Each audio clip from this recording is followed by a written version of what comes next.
Gimana rasanya kerja di luar negeri, jauh dari keluarga, niatnya cari nafkah, tapi malah disiksa, ditendang, dipukul, sampai akhirnya tewas di tangan majikan sendiri. Terus yang bikin lebih miris, majikannya ini bukan orang biasa, tapi seorang public figure, mantan finalis MasterChef Malaysia, dulu dielulukan karena jago masak. Sekarang masuk berita karena didakwa mengeksekusi ART-nya sendiri. Kalian pasti nggak nyangka, di balik apron dan senyumannya di TV, ternyata ada sisi gelap yang mengerikan. Assalamualaikum warahmatullahi wabarakatuh. Hai guys, apa kabar semuanya?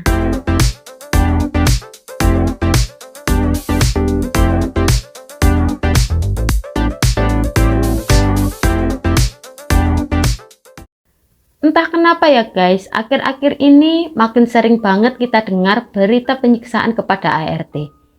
Kayak kasus Intan tuh, ART dari Batam yang babak belur sampai rambutnya rontok. Sedih banget ya lihatnya. Tapi di video ini aku nggak akan bahas soal Intan dulu ya guys. Kalau kalian penasaran, videonya udah aku buatin versi short, tinggal kalian cari di channel ini. Karena kali ini yang akan aku bahas jauh lebih tragis, di mana seorang ART kehilangan nyawa akibat penyiksaan yang dia alami dari majikannya. Dan yang lebih mengejutkannya lagi ya guys, pelakunya adalah seorang selebriti kuliner dari Malaysia. Jadi nggak usah berlama-lama ya, yuk kita kulik kasusnya, check it out.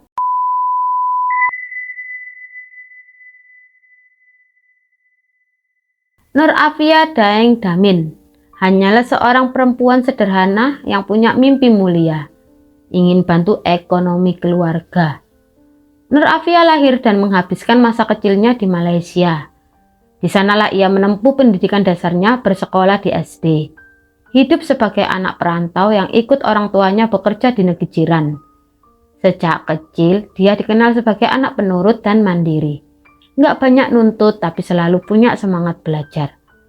Setelah menyelesaikan SD, keluarganya memutuskan kembali ke tanah kelahiran mereka, yaitu Sulawesi Selatan di Indonesia. Di sana, Nur Afia melanjutkan ke jenjang SMP. Hidupnya berubah dari lingkungan kota ke desa, dari fasilitas lengkap ke keterbatasan. Tapi dia nggak pernah mengeluh guys. Setiap hari dia berjalan kaki ke sekolah, kadang bantu pekerjaan rumah lebih dulu sebelum berangkat. Tapi buat dia, sekolah adalah harapan. Harapan untuk masa depan yang lebih baik. Sayangnya, setelah SMP, Nur Afia nggak bisa lanjut ke SMA. Kondisi ekonominya memaksanya berhenti sekolah dan mulai membantu keluarga. Ia mulai kerja serabutan, dari jaga anak, bantu tetangga, sampai kerja di warung kecil. Apapun itu dilakukannya asal halal. Di usia yang sangat muda, ia menikah dengan pria dari kampungnya, seseorang yang juga sama-sama punya tekad kuat untuk memperbaiki hidup. Mereka berdua akhirnya sepakat, merantaulah mereka ke Malaysia, bukan untuk bergaya, tapi demi bisa menghidupi keluarga yang mereka cintai. Suami Nur Afia bekerja di sektor konstruksi, panas-panasan, kerja fisik penuh resiko. Sementara Nur Afia sendiri dapat pekerjaan sebagai asisten rumah tangga, tapi bukan di rumah orang biasa guys. Dia dipekerjakan oleh seorang public figure, seorang wanita yang dikenal sebagai finalis MasterChef Malaysia di tahun 2012 silam. Awalnya mungkin mereka pikir ini adalah jalan rezeki. Majikan terkenal, tinggal di apartemen elit, gaya hidupnya terlihat mapan, tapi siapa sangka tempat itu justru jadi awal dari penderitaan panjang Nur Afia, dan dari sinilah kisah kelam itu dimulai. Cerita ini dimulai saat Nur Afia resmi bekerja sebagai asisten rumah tangga di rumah pasangan Etika dan Amri. Sekarang kita bahas dulu ya profil singkat dari majikannya Nur Afia ini. Si istri yang bernama Etika Siti Nur Rasiken M. Sulong yang berusia 37 tahun adalah seorang ibu rumah tangga sekaligus mantan kontestan MasterChef Malaysia musim pertama tahun 2012.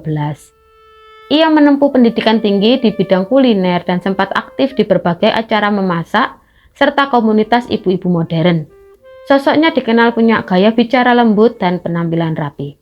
Sementara sang pria, yaitu suaminya Etika, yang bernama Muhammad Amre merupakan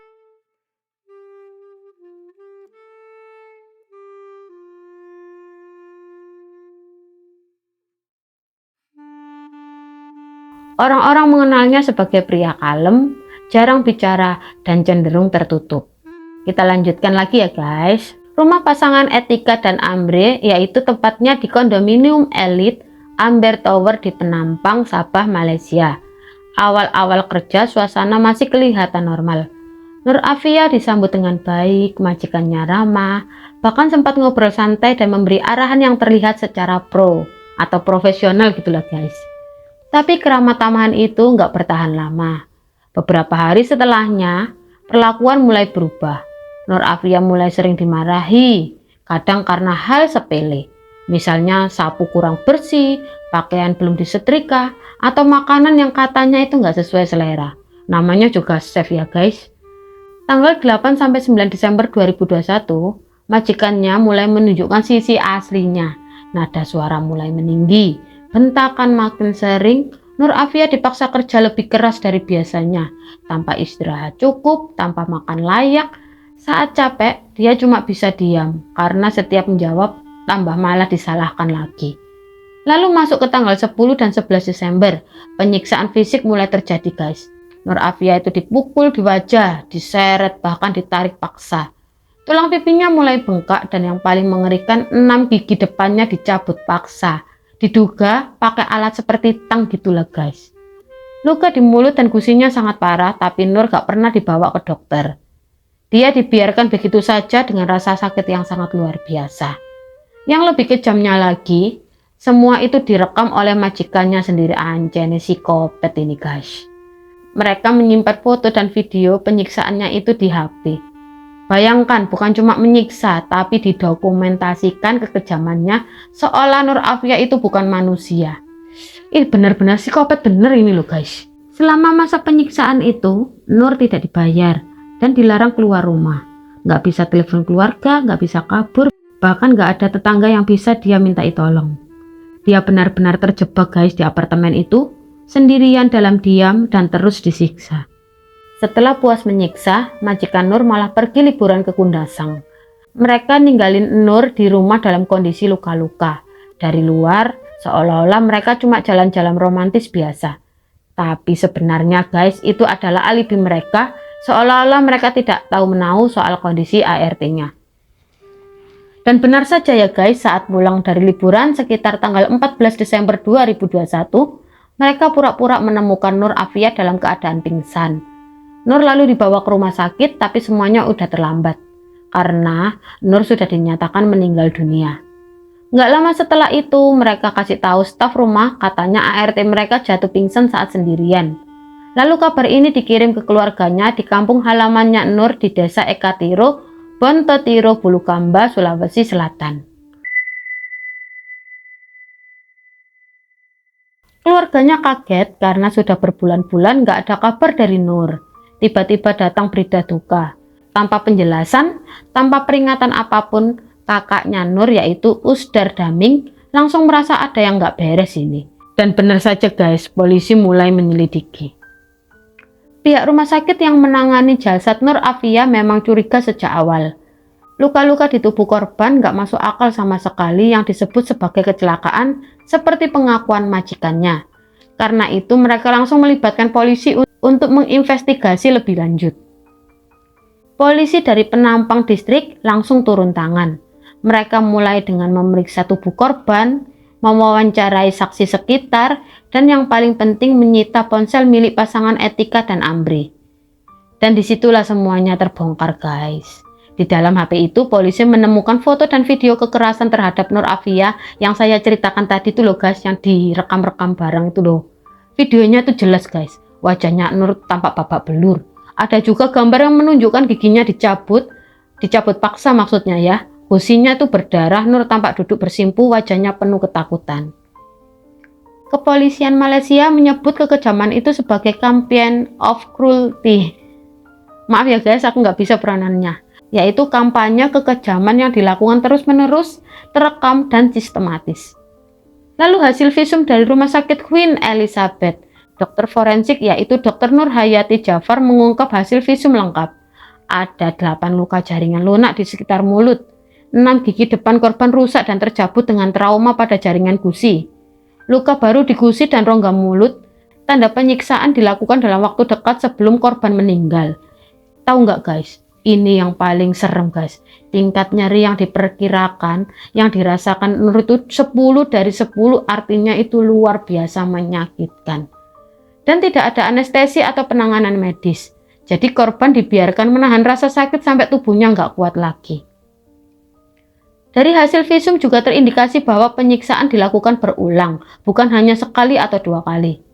Korban kemungkinan besar meninggal karena guncangan sistemik akibat luka parah dan trauma berkepanjangan. Lalu tanggal 14 Desember 2021, setelah hasil awal autopsi keluar, Etika dan suaminya Ambre langsung ditangkap oleh aparat. Mereka dibawa ke kantor polisi Penampang untuk diperiksa secara intensif. Keduanya sempat berkelit guys. Mereka mengaku nggak tahu soal luka Nur dan menyebut korban jatuh saat sedang sendirian di rumah. Tapi semua pengakuan itu runtuh setelah bukti digital dan visum dibuka di depan mereka. Polisi pun menetapkan keduanya sebagai tersangka pembunuhan berencana. Kasusnya kemudian didaftarkan ke Pengadilan Tinggi Kota Kinabalu. Persidangan berlangsung panjang, penuh emosi, dan menyedot perhatian media Malaysia dan Indonesia. Ketika di persidangan, jaksa menghadirkan bukti foto, video penyiksaan, hasil visum forensik lengkap, keterangan saksi sekitar apartemen, dan kronologi waktu yang membuktikan alibi liburan adalah manipulasi. Pasangan pelaku tetap ngotot menyatakan tidak bersalah, tapi semua bukti di pengadilan nggak bisa dibantah guys. Semuanya itu menunjukkan mereka bukan hanya menyiksa, tapi sengaja menutup-nutupi dan menyusun skenario palsu. Lalu pada akhirnya pada tanggal 20 Juni 2025, Pengadilan Tinggi menjatuhkan vonis Etika Siti Nurasiken umur 37 tahun dan Ambre Yunus 44 tahun dinyatakan bersalah atas penyiksaan dan menyebabkan kematian Nur Afia. Keduanya dijatuhi hukuman penjara 34 tahun. Ambre juga dihukum penjara 34 tahun plus dihukum 12 kali cambukan rotan. Kenapa Etika tidak? Karena Undang-Undang Malaysia tidak mengizinkan cambuk terhadap perempuan. Hakim menyebut bahwa tindakan mereka adalah pengkhianatan terhadap kepercayaan dan kemanusiaan. Keluarga Nur Afia di Bulukumba hanya bisa menerima keputusan itu dengan air mata guys. Bagi mereka, seberapapun lamanya hukuman majikannya ini tidak bisa menghidupkan kembali adik mereka. Tapi setidaknya dunia tahu bahwa Nur Afia bukan mati karena kecelakaan, tapi ia mati karena disiksa oleh orang yang semestinya menjaganya. So, pelajaran apa guys yang bisa kita ambil dari kasus Nur Afia ini? Jangan pernah menganggap remeh kekerasan sekecil apapun, karena kekerasan itu nggak muncul tiba-tiba. Dia muncul sedikit demi sedikit, lalu makin membesar sampai akhirnya merenggut nyawa. Buat teman-teman TKI dan TKW dimanapun kalian berada ya guys, kalian itu sangat berharga, hidup kalian itu sangat berharga. Jangan takut bersuara kalau kalian merasa nggak aman. Hidup kalian itu lebih penting dari pekerjaan apapun. Dan buat kita semua yang nonton, semoga kisah Nur Afia ini bisa jadi pengingat atau reminder bahwa di balik jeripaya para pekerja migran ada air mata, ada pengorbanan, dan seringkali ya guys, nggak ada perlindungan yang cukup. Kita harus lebih peduli, harus lebih manusiawi. Jangan diam saja kalau kalian lihat ketidakadilan. Jangan tunggu viral baru peduli. Kalau kalian suka dengan videoku ini, jangan lupa ya guys, klik tombol like, subscribe, dan share ke teman-teman kalian semuanya. Biar cerita seperti ini nggak cuma berhenti di sini saja, tapi bisa jadi bahan renungan dan pelajaran buat banyak orang. Akhir kata, wassalamualaikum warahmatullahi wabarakatuh. See you di my next video. Bye-bye.